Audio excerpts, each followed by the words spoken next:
I'd say to the people that don't have a safety stop machine is, how do you really know if you don't have accurate number in front of you? Okay, the reason we decided to go with SafeTstop, we realised there were deficiencies in the type of work we were doing, as in guaranteeing the safety of a vehicle or the accuracy of our brake test. We decided to put a safety stop in the workshop so I can accurately test brakes per axle.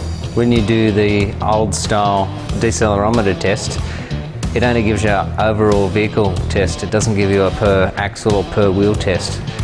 When you roll a vehicle over the safety stop, you know instantly whether the brakes are good per axle, and you also know whether your thrust, so your alignment's any good. You can tell your customer straight away if you've got a problem at all.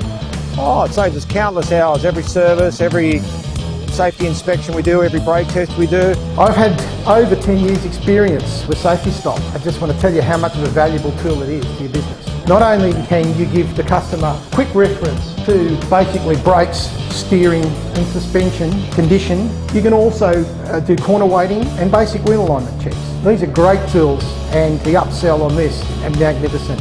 The kinds of problems we get with the safety stop ranges from sticky calipers to not working proportioning valves to weight distribution on rear of four-wheel drives.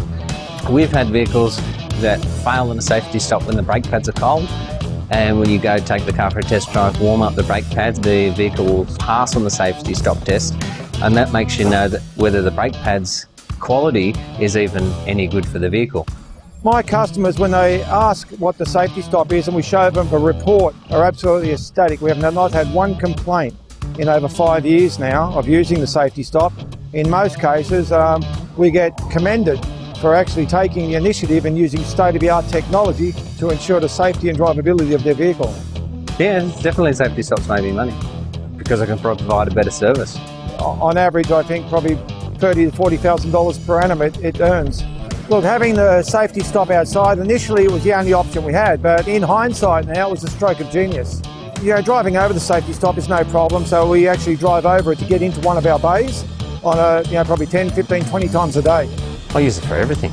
When tradesmen have too much weight on the back of the vehicle, and it gives us a clue of what their weight distribution is like on the rear of axles to know whether we need to upgrade their springs. How far are they over the GVM? Or is the vehicle overloaded and that's why the brakes don't pass? Because the safety stop's got a good feature of being able to tell weight per axle. Even though it's not a certified weigh bridge, it still gives us the diagnostic aid to know what's going on with the car other than guessing. We've had vehicles come in and they would have absolutely no idea that their rear brakes didn't work. I had one customer and we ended up pulling the wheel off and I got him to put his foot on the brake and the wheel cylinder did not open up at all. The guy had absolutely no idea he was driving around with one wheel that didn't even work. If you're thinking about a safety stop, just do it and don't look back.